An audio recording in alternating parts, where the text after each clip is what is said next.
नमस्कार।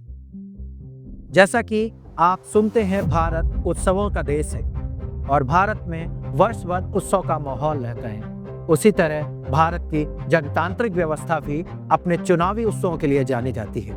उत्सव चुनाव का हो और खून खराबा ना हो तो ये थोड़ा सा अचंभित करता है, पर जब बात बिहार के चुनावी माहौल की हो और वहां पर खून खराबा हो और बवाल ना हो तो ये बात कतई भी अचंभित नहीं करती।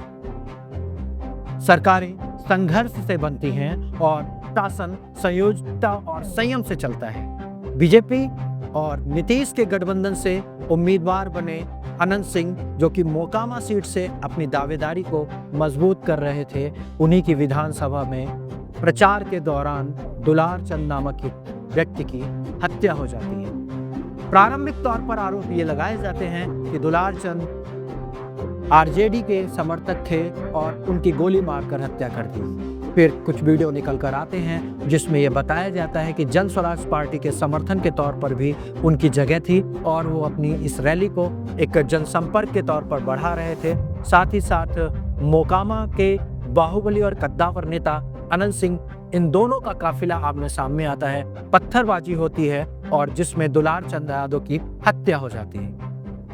बहरहाल पोस्टमार्टम रिपोर्ट में जो चीजें निकल कर आई हैं वो सीने पर गाड़ी चढ़ने की वजह या भारी दबाव की वजह से फेफड़ों और आंतों की हड्डियों का टूट जाना बताया गया है। कारण कुछ भी हो, लेकिन हिंसा के बाद जब अंतिम यात्रा निकलती है तो बिहार की इस विधानसभा की सड़कों पर लोगों का एक हुजूम निकलता है। इस हुजूम में आप देखेंगे तो कुछ छोटे बच्चे भी हैं, वयस्क लोग भी हैं और एक बड़ी संख्या में लोगों की, एक बड़ी तादाद में लोगों का रेला निकल कर आता है और ये कानून व्यवस्था पर सीधा सीधा तमाचा है। तो चुनाव हो और चुनाव में बवाल ना हो, ये भारतीय लोकतंत्र में एक उपहास के तौर पर जाना जाता है। भारतीय लोकतंत्र एक मजबूत कड़ी के तौर पे भी जाना जाता है, परंतु ये घटनाएं कहीं ना कहीं प्रशासनिक व्यवस्था पर प्रश्न चिन्ह खड़ा करती है।